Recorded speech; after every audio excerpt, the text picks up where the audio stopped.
peut-être dinañ ci reetaan mais président de la République ñu ngi lay invité solennellement nga ñëw plateau Ndoumbelane ñu am ay questions yu ñu la posé et puis voilà on va être très gentil avec vous alors tu es d'accord non c'est que non mais il peut bien venir il peut bien venir un président qui est en fin de mission yow tamit 12 ans ba mu des 11 mois non na takk alors Abdoulaye non temps bi muy jël pour ñëw fii na ko commencé defar ay valises ay kawasam mais Assane loolu on va y venir ci question troisième mandat bi dinañ ci wax aussi Abdoulaye qu'est-ce qu'on peut lan lañ mën a xaar tey jii ci Assemblée nationale par rapport ak de telles interrogations wala affirmations ci Assemblée nationale et même ci justice au Sénégal le procureur peut-être pour mu auto-saisir parce qu'on parle quand même de plusieurs milliards ci ay affirmations d'abord nee na da nga may ma def benn en fait c'est sama gis-gis précision parce que am na kuy wax élément de preuve bëgg def comparaison entre li Hadjibou Soumaré wax ak li nga xam ne Bougane wax na ko defe naa ni il faut quand même ñu lever un peu yenn incertitudes yi parce que itam su ma seetee Djibril may dem mu jox ma 100 000 francs mu doo ko sama poche yow nga jiiñ ma ne ma jees laaj ma ndax am Djibril daf maa jox wala noo affirmer da nga may laaj parce que foofu amul élément de preuve alors que fait bu fekkee ni damaa ñëw lépp xaalis dans une structure damaa signé donc dafa am élément de preuve donc ñaar yooyu mënul bokk par rapport ak li nga xam ne bëgg nañu ko méngale ak li nga xam ne mooy position bi Hadjibou Soumaré jël ak position bi nga xam ne Bougane jël na ko si li nga xam ne moo di affaire 98 milliards yi Mansour Faye nag am na benn tontu parce que dafa ne au Sénégal il y a des apprentis politiciens qui s'adonnent à des jeux un peu dangereux malheureusement c'est devenu un sport favori en débitant des contre-vérités donc man damay jàpp ni réponse Mansour il l'a adressé à qui c'est léger waaw ba fa tontu nos confrères de Sénégal waaw damay jàpp ni li mu tontu mais il l'a adressé à qui je veux dire waaw non tontu la si li nga xam ni mooy l'affaire des 98 milliards parce qu'on lui a posé une question par rapport justement à l'affaire des 98 milliards qui l'a apporté réponse ma jàpp ni nag on peut s'imaginer à qui il s'adresse ma jàpp ni en fait bu fekkee ni si li lay andi tontu man en tant que citoyen sénégalais en tant qu'observateur damay jàpp ni tontu bi doyuma ba tey parce que itam bu fekkee ni nit ki yëkkati na kàddu joxe montant joxe ay date joxe ay numéro de compte man damay jàpp ni nag comme yow yaay ministre de tutelle bi war nga ñëw toog ak Sénégalais jàkkaarloog Sénégalais wax leen li nga xam ne moo nekk si dëgg-dëgg si mbiru plan décennal de plan de désenclavement boobu ñuy tudd tey ñuy wax ni xaalis bi dugg na fee génn na fee jaar na fee defe naa ni nga andi ay documents wane ni effectivement li Bougane wax lii dama koy déconstruire ba pare lii moo di la vérité defe naa ni confrontation bi moo boobu la ñuy xaar pour am élément véritablement de vérité pour mën a gën a mën a positionner wu parce que ça va faire pratiquement 2 semaines que l'affaire a été ébruitée te ba léegi amagul réponse officielle par rapport ak ay éléments de réponse basés sur des documents yoo xam ne yu documents officiels de ce point de vue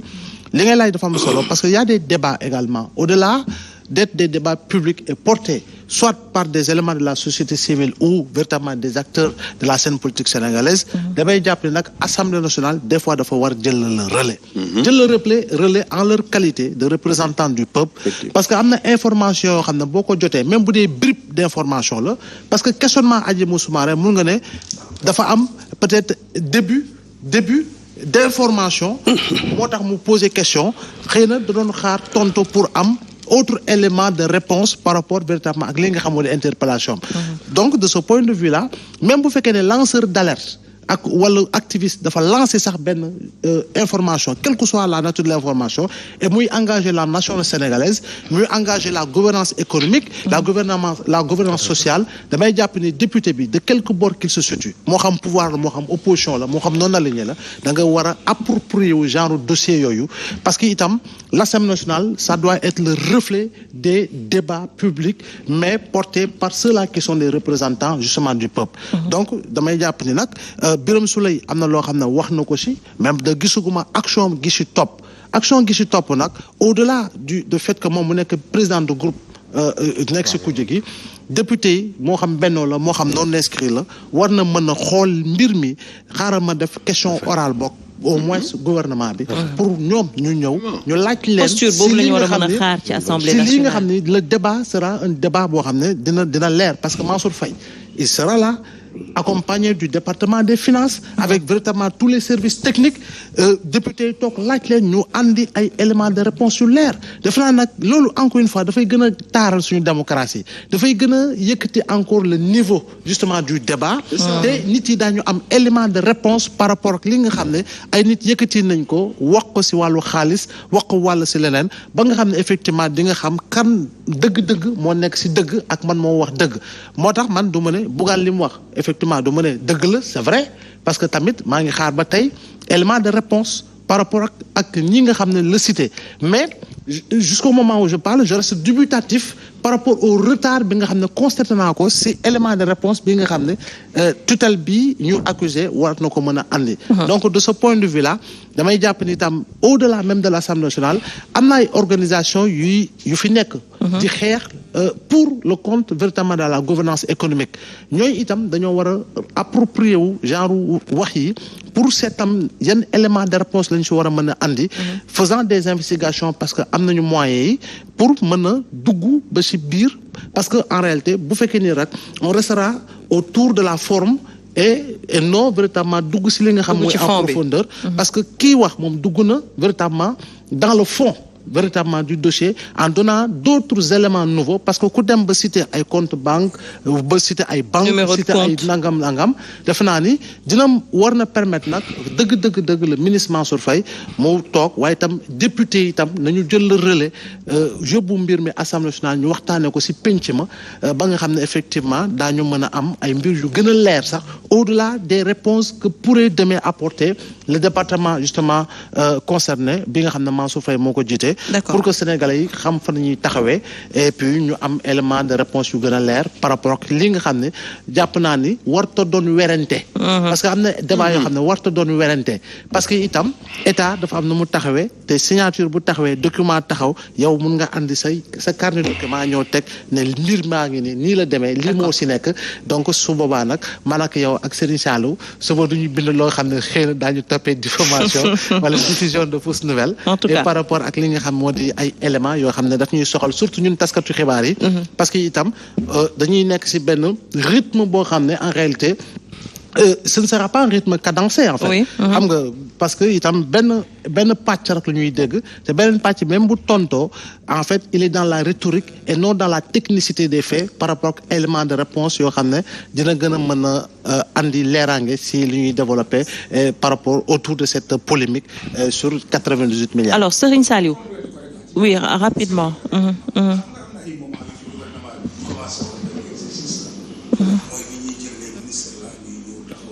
Gouvernement face à la presse ñu doon def les jeudis. Plus de transparence pour mën a communiquer mooy li nga wax léegi avant l'Assemblée nationale parce que li nga wax noonu mooy dëgg tey député yi waroon nañ ko mën a jël et tout ça mais boo xoolee sax député yi kii ñu jot a jël sax di def ay questions d'actualité yooyu amul benn réponse venant du président de l'Assemblée mais au moins tey Mansour Faye s'il se mettait à la disposition des journalistes ñëw toog Bougane bi muy waxal ay journalistes ñoo fa nekk au moins mu apporter des réponses. Donc ce genre d'exercice là. C'est simple tey jii lu mel nii c'était simple pour que nga def ko. Vraiment. D'accord Serigne Saliou naka nga jàngatee yow peut-être si sa analyse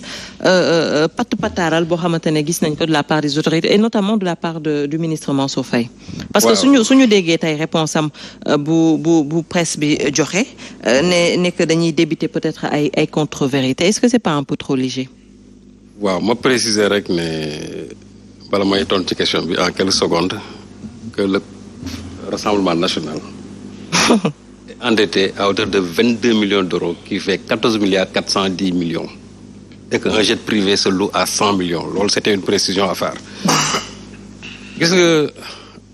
d'abord je commence à féliciter vraiment Bougane vraiment président félicitations xam nga lu tax parce que lii c'est un exercice de transparence et j'ai vu que aussi vraiment un fin stratège communicationnel parce que Bougane li mu ko def dafa junj taxaw wax taxaw génnewul benn document et loolu ça me rappelle gis nga l'histoire des 7 milliards de Taïwan là c'est mon journal Le Témoin c'est mon directeur de publication Mamadou Omar Ndiaye que je salue au passage qui avait sorti ça bi mu ko njëkkee bind daf ko bind teg wax l'histoire des 7 milliards. Le palais a démenti. mais stratégie la woon le lendemain mu génn nag facsimilé bi teg les gens sont tus parce que dañu génn rek gars yi daal ne du dëgg xawma leen def kii nii le lendemain mu génn nag léegi teg facsimilé bi ñëpp noppi depuis lors personne kenn neetul l'histoire des 7 milliards. et ça le journal Le Monde seen stratégie noonu la ñuy defee dañ lay jox information bi taxaw xaar ndax di nga weddi wala doo weddi fii Bougane dafa génne bee passé dafa wax taxaw personne n'a réagi xam nga bi mu waxee loolu tey am na lu ma demee ñu ne diffamation xam nga lan fausse nouvelle plainte fii toog nañ fii ndumbelaan ñu naan waaw est-ce que yéen plainte ak nangam keroog xafoor fii la toog naan ay illusion de scandale léegi l'original waxoon na ne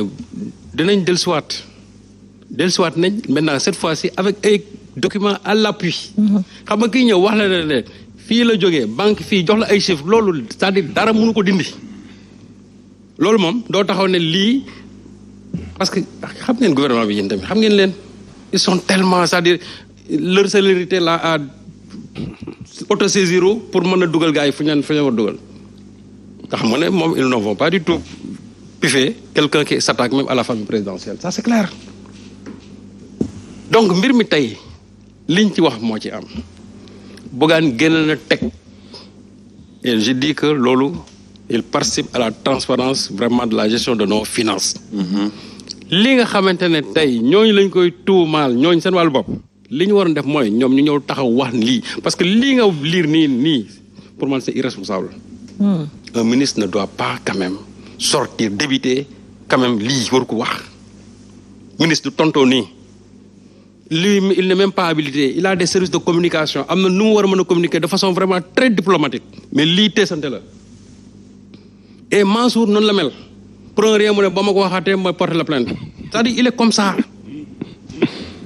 man li ma doon xaar tey mooy mu génne